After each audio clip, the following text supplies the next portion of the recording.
जब आत्मा मरती नहीं, जन्म नहीं लेती, तो ये बताओ कि फिर पहले जनसंख्या कम थी, अब जनसंख्या ज्यादा हो गई, तो जब आत्मा नई बनती ही नहीं, तो ये नई आत्माएं कहां से आ रही हैं? फिर जनसंख्या क्यों बढ़ रही है? भाई जनसंख्या बढ़ेगी मतलब आत्मा होगी तब ना बढ़ेगी। सबके भीतर तो आत्मा है, तो जनसंख्या बढ़ रही है। तो ये बताओ, जो जनसंख्या बढ़ रही है, ये नई आत्माएं कहां से आ रही हैं जब आत्मा का जन्म ही नहीं होता? आत्मा का जन्म होता है? आत्मा मरती है? ना तो मरती है ना तो जन्म लेती है, तो फिर ये नई आत्माएं कहां से आ रही हैं? ये सवाल कोई कर सकता है ना आपसे? तो इसका उत्तर दे रहा हूं, ध्यान से सुनिएगा। एक्चुअली बात यह है कि आत्मा ईश्वर का अंश है। ईश्वर का क्या है? अंश है। तो ईश्वर है एक, जैसे आप हैं एक, लेकिन आपके सामने 1,00,000 दर्पण रखे जाएं तो आपके चित्र 1,00,000 हो जाएंगे कि नहीं? बोलो हां कि ना? जैसे आपके दर्पण में अनेक चित्र हो जाते हैं, उसी तरह जैसे दर्पण में हमारे अनेक चित्र हो सकते हैं, उसी को कहते हैं अंश। वो जो दर्पण में दिखता है वो आप नहीं होते, वो आपका अंश है। प्रतिबिंब बोलते हैं, बिंब का प्रतिबिंब, बिंब का प्रतिबिंब। उसी तरह हमारे भीतर जो आत्मा है वह ईश्वर की ही शक्ति है। कौन सी शक्ति? जैसे दर्पण में आप हैं, ऐसे शरीर के दर्पण में परमात्मा बैठते हैं, उसी का नाम है आत्मा। वही है ईश्वर का अंश। तो जितने दर्पण होंगे उतने प्रतिबिंब प्रकट हो जाएंगे, और दर्पण खत्म हुआ तो प्रतिबिंब कहां चला जाता है? दर्पण टूट गया तो जो दर्पण में दिख रहा था वो कहां चला गया? बोलो। वो प्रतिबिंब था, बिंब में समा गया। उसी तरह शरीर जब समाप्त होता है तो आत्मा उस परमात्मा से प्रकट थी, परमात्मा में विलीन हो जाती है। आत्मा का क्या काम है शरीर में? चलो बताओ, आत्मा शरीर में क्या करती है? आप बताइए। ठीक है, आप बताओ। आत्मा का क्या काम है शरीर में? क्या करती है?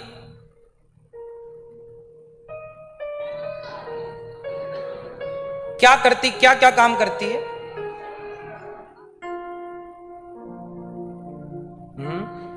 कैसे काम करती है आत्मा? जैसे बिजली काम करती है। बिजली क्या करती है? हीटर का प्लग लगा दो तो कमरे को गर्म कर देती है, एसी का प्लग लगा दो कमरे को ठंडा कर देती है, वॉशिंग मशीन का प्लग लगा दो कपड़े साफ कर दे। सबको चलाने वाली बिजली है, पर वो बिजली अलग अलग उपयोग से चलती है, मतलब अलग अलग काम करती है। बोलो हाँ। जैसे बिजली सबको पावर देने का काम करती है, अब उस पावर का आप यूज क्या करना चाहते हैं? कमरे को गर्म करना है कि ठंडा? बिजली पावर देगी, अब ठंडा गर्म आप जानो। उसी तरह आत्मा क्या करती है कि आंखों को देखने की पावर देती है।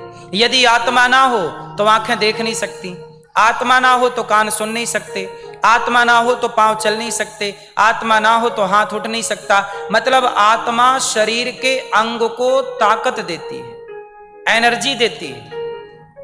अब उस एनर्जी का आपको क्या उपयोग करना? आंखों से किसी स्त्री को देखना है या भगवान को?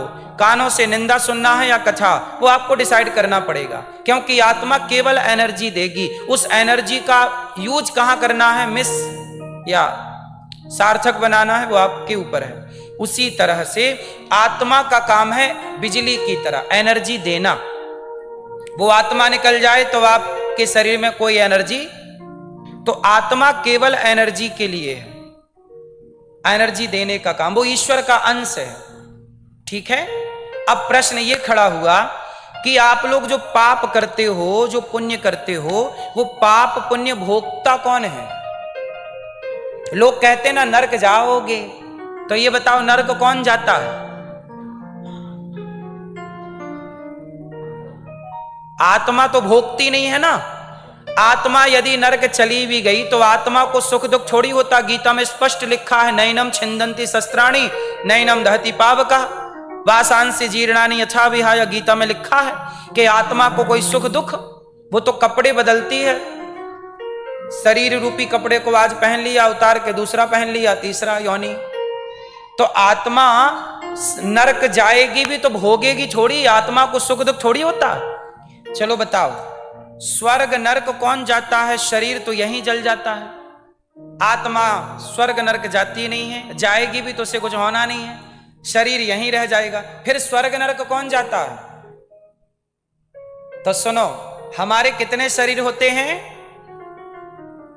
हमारे कितने शरीर होते हैं? 3। हम सबके पास 3 शरीर होते हैं।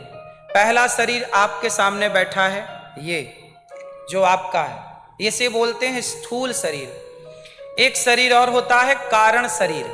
कारण मतलब जिस कारण आपको मनुष्य बनाया, चींटी बनाई, कुत्ता बनाए, बिल्ली बनाए, हर पीछे कार्य होता है ना, कारण होता तब ना कार्य होगा। तो हर व्यक्ति के पीछे कारण होता है। आप स्त्री क्यों बनी, इसका भी कारण है। पुरुष क्यों बने, इसका भी कारण है। आप ऑस्ट्रेलिया क्यों आए, इसका भी एक कारण है। आप अमीर क्यों है, इसका भी एक कारण है। आप गरीब क्यों है, इसका भी एक कारण है। कुत्ता कुत्ता क्यों बना, इसका भी एक। तो कारण ही कारण शरीर है। फिर तीसरा शरीर होता है सूक्ष्म शरीर। तीसरा शरीर कौन सा? तीसरा शरीर कौन सा? सूक्ष्म शरीर। अब सूक्ष्म शरीर के बारे में थोड़ी सी बात करेंगे। सूक्ष्म शरीर, अच्छा ये बताओ, जब आप लोग सोते हैं तो सपना देखते हैं कि नहीं? तो सपना कौन देखा? आप तो बिस्तर पर सो रहे थे, पर आपका एक शरीर वृंदावन चला गया, आप गंगा जी चले गए, आप फलानी जगह चले गए। बोलो हाँ। आप तो अपने कमरे में सो रहे हैं, पर सपने में आप कहीं हरिद्वार होते हैं, कहीं वृंदावन होते हैं, कहीं कहीं होते हैं। तो सपने में जो गया वो कौन था? वही स्वप्न को देखने वाले का नाम है सूक्ष्म शरीर। वही है सूक्ष्म। एक शरीर बिस्तर पर सोया होता है, दूसरा शरीर सपना देख रहा होता है, और आपको याद भी होता है कि आज मैंने सपने में ये देखा। उस सपने में एक शरीर था, उस शरीर का नाम क्या है? सूक्ष्म शरीर। तो जब हम मरते हैं तो स्थूल शरीर चिता पे जल जाता है, कारण शरीर अपना काम करता है। स्थूल शरीर जल गया, कारण शरीर समाप्त हो गया। अब वो कारण शरीर अगली बार काम करेगा।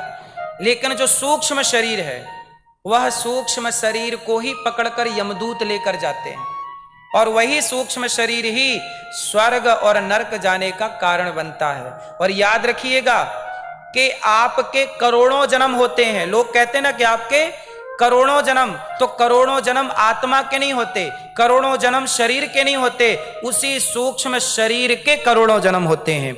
हमारा वह सूक्ष्म शरीर पुराना ही है आज भी, और यही सूक्ष्म शरीर अगली बार भी मिलेगा। अब ये बार बार ना मिले, इसका भी मैं भी एक उपाय। अच्छा, ये सूक्ष्म शरीर कितनी चीजों से मिलकर बनता है? ये शरीर तो 5 चीजों से मिलकर बना, पृथ्वी जल वायु अग्नि आकाश। पर जो सूक्ष्म शरीर है आपका, वो 4 चीजों से मिलकर बनता है। सूक्ष्म शरीर कितने चीजों से?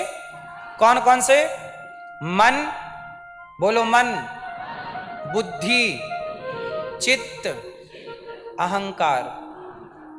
मन, बुद्धि, चित्त, अहंकार, जिसे अंतःकरण चतुष्टय कहते हैं।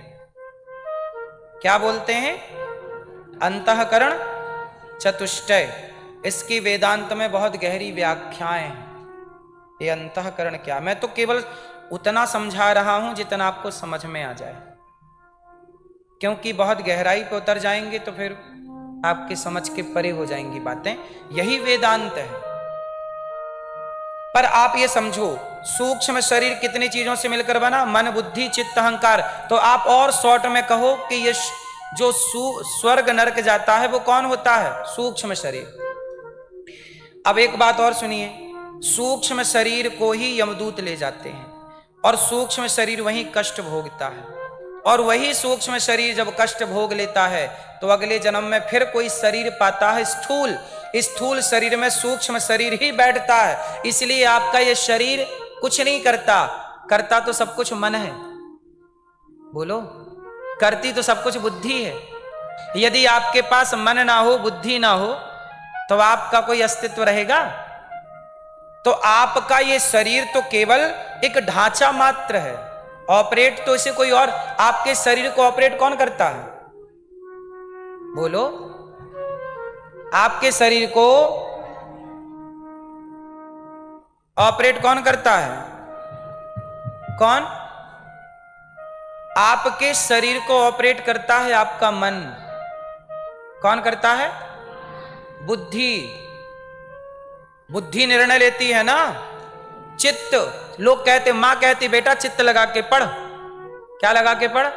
चित्त लगा, चित्त लगा के पढ़। ये चित्त, अहंकार। अहंकार मतलब अहंकार दो तरह के होते हैं, एक बैड अहंकार, एक गुड अहंकार। एक अच्छा अहंकार होता है, एक बुरा अहंकार होता है। अहंकार, यदि आपके भीतर का अहंकार मर गया तो आप अपना परिचय भूल जाएंगे। जैसे आप कहते हो ये मेरी माँ है, ये मेरा पिता है, ये मेरा हाथ है, ये ज्ञान भी तो अहंकार ही करा रहा है। यदि आपके अंदर अहंकार ना हो तो मेरा हाथ है, ये ज्ञान कैसे रह जाएगा? तो ये चारों का मिलना बहुत जरूरी है। यदि चारों में एक भी अनबैलेंस हो गया तो आदमी पागल हो जाता। पागल किसे कहते हैं? पागल के भीतर का अहंकार मर जाता है, वो अहंकार जो जरूरी है। अहंकार, मैं आपको बार बार कह रहा हूं, एक अहंकार ये वाला है, मैं वो, ये अहंकार तो गलत है। पर एक और अहंकार होता है जिस अहंकार से आपका परिचय आपको होता है। तो मन, बुद्धि, चित्त, अहंकार, जब हम मरते हैं तो हमारा शरीर यहीं जल जाता है, पर जो सूक्ष्म शरीर है यमराज के पास जाता है। यमराज के पास वहां जो जिंदगी भर आपने पाप पुण्य किया है वो पाप पुण्य अलग अलग होता है। जो पाप किया है वो पाप का फल नरक में जाके भोगना पड़ता है, जो पुण्य किया है स्वर्ग में जाके भोगना पड़ता है, या फिर मनुष्य का शरीर पाके अच्छे कर्म करके फिर भोगना पड़ता है। तो ये बार बार चलता रहता है, इसलिए जन्म मृत्यु, जन्म मृत्यु, जन्म मृत्यु। अच्छा ये बताओ, ये जन्म मृत्यु से आप में से कितने लोग बचना चाहते हैं? बचना है तो फिर उपाय क्या है? कबीरदास जी का एक दोहा याद करो। कबीरदास जी ने कहा, चलती चक्की देख कर दिया कबीरा रोय, दो पाटन के बीच में साबुत बचा ना कोई। चलती चक्की है, चल रही है, सब पिस रहे हैं, मतलब जन्म और मृत्यु के दो पहिए हैं। जन्म और मृत्यु के दो पहिए, और दो पहिए में सब पिस रहे हैं। जन्म मृत्यु, जन्म पुनरपि जननम पुनरपि मरणम पुनरपि जननी जठरे शयनम। क्या करें? कबीर जी रो रहे हैं। कबीर जी रो रहे, चलती चक्की देख कर दिया कबीरा रोए। क्या करें? तब कबीर जी के धर्मपुत्र ने कहा, कमाल पिताजी, चलती चक्की चलने दे, पिस पिस आटा होए, कीले माही जो रहे सो बाल न बांका होए। चक्की में कील होती है बीच में, उस कील पे एक दाना घुस गया तो कितनी भी चले चक्की वो दाना नहीं पिसता। जो एक प्रभु की शरण में चला गया वो पिसने से बच जाता है, वरना सब जन्म मृत्यु के पहिए में पिस जाते हैं। सबका जन्म मृत्यु होता है। तो जन्म मृत्यु से बचना हो तो क्या करें? तो फिर प्रभु की शरणागति। इसका एक और समाधान सरल तरीके से मैं आपको कर दूं।